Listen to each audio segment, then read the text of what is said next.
folks. We are talking about the Jehovah's Witnesses today.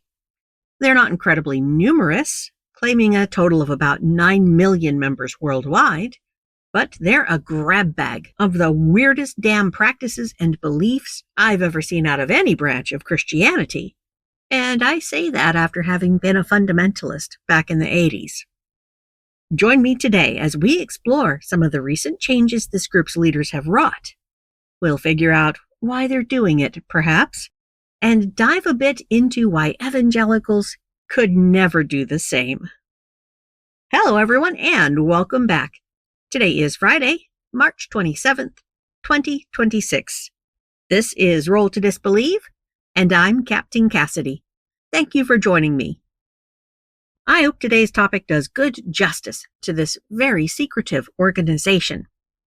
Shoutouts in advance for all the XJWs over on Reddit and various blogs like avoidjw.org.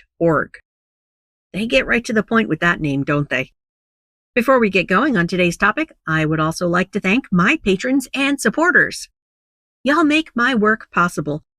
There's always so much to talk about and share, and thanks to you, I can do it.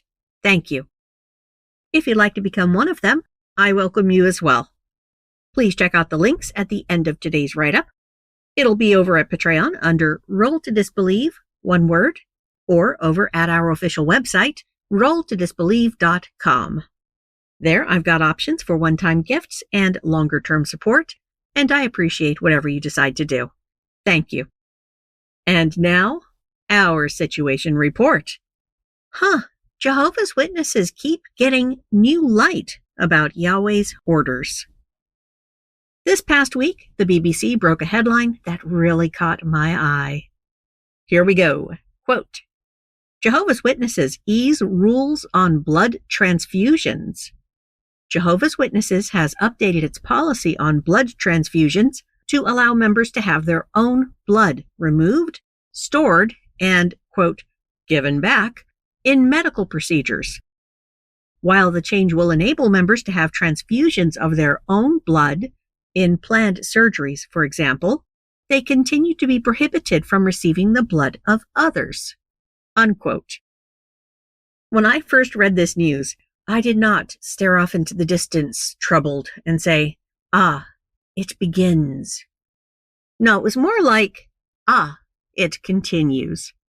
Because you see, this isn't the first big change that Jehovah's Witnesses have seen lately. For a few years now, various tribal beliefs and behavior markers have been shifting like sand under believers' feet. It's downright shocking to see just how many of their ride or die rules are now optional or just gone. So today we're going to talk about the changes in these rules, and then we're going to explore whether or not this relative flexibility is actually good for a denomination that seems to be struggling very hard lately just to stay afloat. Some of these changes represent big ones to core doctrines. Others are just cultural practices. Back in 2023, we talked about a really big change for them. Their dear leaders had decided to walk back the members' evangelism requirement. It was one of the most noticeable elements of the whole organization, so yeah, it caught my attention. Shortly after that, around 2023-24, they changed the rules about how late people could wait to convert, effectively just removing any sense of urgency from evangelism. Before that, they were teaching that 144,000 true Christians were alive at the time of Jesus' second coming in 1914. And once all of them died, the tribulation would begin in earnest, and at that point, the door slammed shut. Like, they don't really do hell. I think they do more of a destruction of your soul or something, so annihilation. But still, you didn't want to just be annihilated. If you wanted to escape that fate, you had to convert before the tribulation began.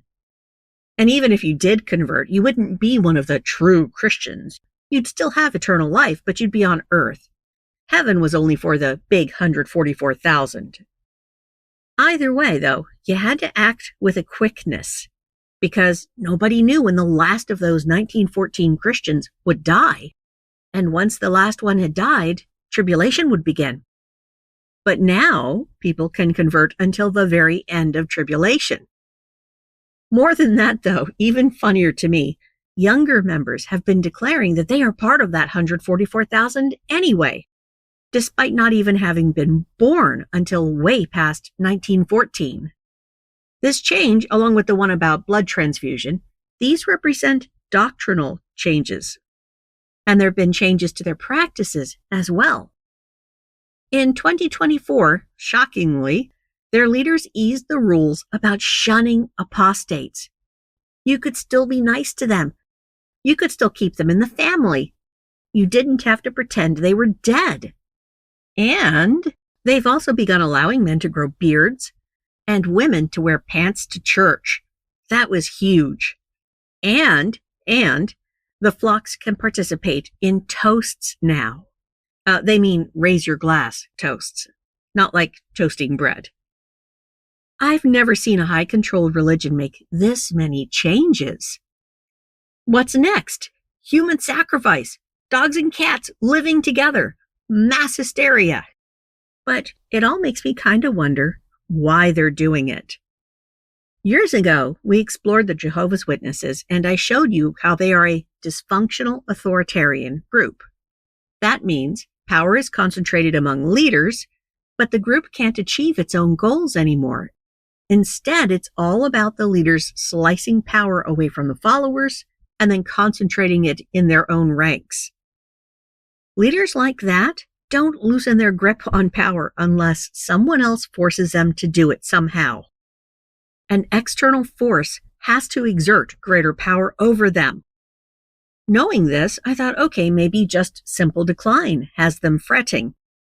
Then a couple years later, in 2025, I wondered if their sex abuse crisis had prompted some of these changes. And now, in 2026, they're facing more scrutiny than ever from various countries' governments who are trying to protect their people from any potentially abusive cultish practices. So these changes might be occurring due to simple pragmatism.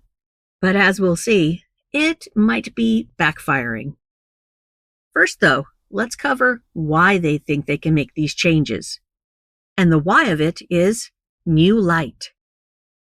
Speaking as a former fundamentalist, I've always found that new light teaching to be one of the weirdest things about the Jehovah's Witnesses.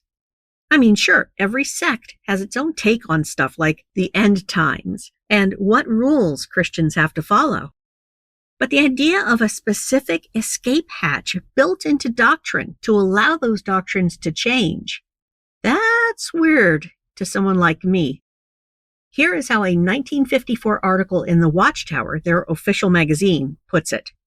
Quote, "If Jehovah's Spirit operated in the way it did upon Bible writers, inspiring them to write according to Jehovah's thoughts, then no future corrections in matters would ever be necessary. But because the Spirit does not operate in this way today, some corrections are made from time to time." Unquote. Evangelicals, especially the literalists, inerrantists in the crowd, the ones who think the Bible is already flawless and completely authoritative, they tend to view changing doctrines as a sign of not holding correct beliefs at all. They view their beliefs as eternal, perfect, unchanging, and completely easy to support with well-sourced, in-context Bible verses, even though usually the opposite is the case. They get really touchy about the idea that their beliefs are incorrect somehow. But apparently, Jehovah's Witnesses are different. So here is how new light works, or at least how it's supposed to work. The leaders of the Jehovah's Witnesses describe divine orders and instructions as flashes of light. As humanity progresses, divine prophecies and plans get fulfilled. And that makes it necessary for Yahweh to refine what he tells humans. So he sends what they call a further bright shaft of truth. And that clarifies or changes previous orders or instructions. The previous ones get called old light. And of course, ideally, people should be aiming to listen to the new light instead. For decades now, Jehovah's Witness leaders have positioned new light as a very good thing. They say it makes them, quote, meek and teachable, as well as flexible. Therefore, their flocks should be happy about new light being a thing in the denomination. As former members often note, new light can help make the denomination look less weird to prospective members and current ones alike. As well, I've seen members of the Jehovah's Witnesses using new light changes to try to persuade apostates to rejoin. And I suppose new light can be a good thing. The leaders of this denomination have built a mechanism for course changes right into the system. That seems like it would come in handy, right? Just imagine what Southern Baptists would do if their leaders declared that the Trinity is now a pagan belief forced on Christians by evil, heretical Catholic popes, and then told the flocks, we're all going to be oneness now, okay? Oh, there would be riots in the streets, come on. However, I don't think new light is actually that good for the Jehovah's Witnesses, at least in terms of retention and growth. Granted, the new light changes that we're talking about here involve almost entirely cultural practices, not core doctrines. As far as I can tell, they're not changing many of those core beliefs. Like a second ago, I compared new light to Southern Baptist leaders renouncing the Trinity, but it would be more like them renouncing their ongoing attempts to criminalize abortion. In that sense, the most recent rule changes about conversion deadlines and blood transfusions may be the closest things to actual doctrinal changes that these guys have made. Even so, it isn't hard to find evidence online that every time they do a new light thing, it shakes the confidence of the flocks. Here are some quotes in the wild about how new light changes sparked doubt and eventually deconversion. Quote, looking back, the overlapping generation doctrine is probably what sent me definitively down the path of waking up. Unquote. They're referring to what I mentioned earlier about new people deciding that they're actually part of the 144,000. That's supposed to be impossible. How can that number possibly be increasing? Well, it's because younger people have declared that they are part of it. And in 1995, the leaders of the Jehovah's Witnesses decided that was doctrinally A-OK. Here's another one.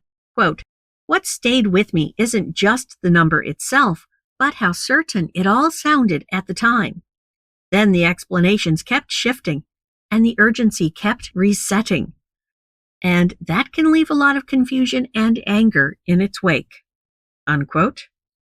That, too, is referring to the generation thing. An older Reddit post, quote, with each one, it's a, sorry you were fooled into believing that old shit from us. Here's the new truth on this matter. Ugh. Over and over and over. This is the real long-term JW experience. Unquote. And another, quote, a lot of the doctrinal changes weren't significant. For me, the change in the generation teaching was pivotal. They were adamant for decades that the 1914 generation wouldn't die before the end came. They were wrong. When they started to change it, I knew they were just making it up as they go along. Unquote. And this one's kind of long. It's a story about one poster's child. Quote, kid told me this story about school lunchtime some time ago. For some reason, they stood up at the lunch table and said, cheers, everyone, but was immediately castigated by two little JW boys in their class. In front of everyone, they said, you're not allowed to do that because we are JW. You are letting the demons in. When they, meaning the child, heard about the policy change from the governing body, they were angry. How come I was told off for doing something bad, and now all of a sudden it's okay? It's stupid. Unquote. And I wish I could say I don't understand how so many Jehovah's Witnesses can be unbothered by the whiplash that these changes cause to so many others. But I do. I was fundamentalist, so I know anti-process is a hell of a drug. When I believed, one of my big problems, in fact, became the way that my peers just seemed to easily ignore and forget all those situations where reality didn't line up with our beliefs. I couldn't forget those situations as easily as they clearly could. And it seems like I'm seeing the same thing in the XJW circles. As for the effectiveness of New Light, it's really hard to think of a less meek and teachable bunch of people than the leaders of the Jehovah's Witnesses. Those two words would not make my list of top 10 adjectives, let's put it that way. One of the ex-members I saw noted that the organization's most recent governing body meeting kind of looked like the denomination was collapsing in real time. And to be sure, they are struggling with recruitment and retention in developed countries. The growth that they're experiencing, and they are experiencing some, but it's happening in countries that are really poor or underdeveloped. More than that, though, just in the past couple of years, a lot of countries have been carefully examining the practices of the Jehovah's Witnesses. In places like Norway, where the Jehovah's Witnesses are looking for government subsidies and perks for religious groups, this scrutiny is getting really intense. So to keep the organization itself afloat and able to operate, some of those practices have to change. And so they are. As it turns out, none of them are so important to Jehovah that he absolutely positively needs his followers to keep going with them. But as we've seen, every time New Light surfaces about one of those practices, a few members inevitably cock their heads, consider the change, and think to themselves, that doesn't seem quite right, does it? Anecdotally speaking, between my own reading and what I've seen around ex-members' spaces, churn is mounting, especially in America and Europe. Worse, the organization might be indulging in a little fancy footwork to make themselves look like they're growing everywhere when they might not be. Without more transparency from the mothership, anecdotal evidence is basically what we have. But I feel confident in it, and here's why. They're like evangelicals this way. If they're not being transparent about something, there's a very good reason for it. When they have evidence, groups like this do not shut up about it. If they don't have any, though, you have to learn to read between the lines. I have to do this with the Southern Baptists every year. It's the only way to get anything close to a straight answer out of these guys. One ex-member, Lester Samra, was doing this just a few years ago. Based on his work, I really see no reason to feel optimism about a turnaround for the Jehovah's Witnesses.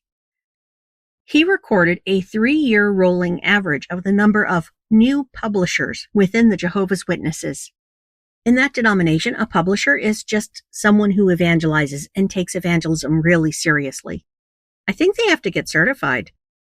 From 2005 to 2011, the number of new publishers rose from 102,000 to 188,000. But from there, it declined to 112,000 by 2019, and then the numbers really started to nosedive. As of 2022, it had fallen to 14,000. The results are a very impressive and very damning graph, if you happen to be Jehovah's Witness anyway. And all of these changes have led to another interesting wrinkle for the Jehovah's Witnesses. Back when I was Pentecostal, again the 80s, the 90s, my tribe mates and I knew 3 things about Jehovah's Witnesses. First, they thought the Second Coming had already happened in 1914, and only the Jehovah's Witnesses alive right then were going to the special heaven. Second, we knew that they refused blood transfusions because of some goddamn weird interpretation of Old Testament laws about not eating blood. Yeah, that's what they were comparing it to. And third, being forced to evangelize and keep recorded track of it. Those were the things that every Pentecostal knew about Jehovah's Witnesses. And I even fact-checked this against my husband, Mr. Captain, who was never evangelical, never fundamentalist, never really Christian. And he told me he had never heard of any of that. But Pentecostals wanted to convert these guys. So yeah, we knew the major facts about them. Well, all 3 of those things have now changed in some way. And lots more other things have changed besides. And it's made them kind of unrecognizable to an extent. Evangelicals don't really have anything near this kind of flexibility, though. They don't have new light. They've labeled their most extreme practices and weirdest beliefs gospel issues, salvation issues. That's Christianese. Once they lay down that label, they cannot walk it back. Walking back one of those kinds of beliefs would mean either their God was wrong or they had heard him wrong. And I honestly don't know which idea would frighten them more. But the takeaway today is that high control group leaders don't change or retract a high control practice unless they have to do it to avoid losing a lot more. In other words, if evangelical leaders ever suddenly do decide to withdraw from their carefully engineered fight against abortion, that is when you'll know that they think they're in big trouble. They don't think they're in big trouble yet. Like the Jehovah's Witnesses, evangelicals are also in decline, and they're also still refusing to deal with a serious sex abuse crisis. But a bunch of countries aren't investigating them for being cults, so at least evangelicals have that going for them. I will continue to monitor this whole Jehovah's Witnesses situation. I suspect that the list of changes hasn't ended yet. I do kind of wonder what'll be next. Thank you so much for listening. Next up, speaking of decline, evangelical churches continue to be a losing financial proposition. We'll talk about that more next time. Until then, this is Captain Cassidy signing off. Hope y'all have a grand weekend, and we'll see you soon.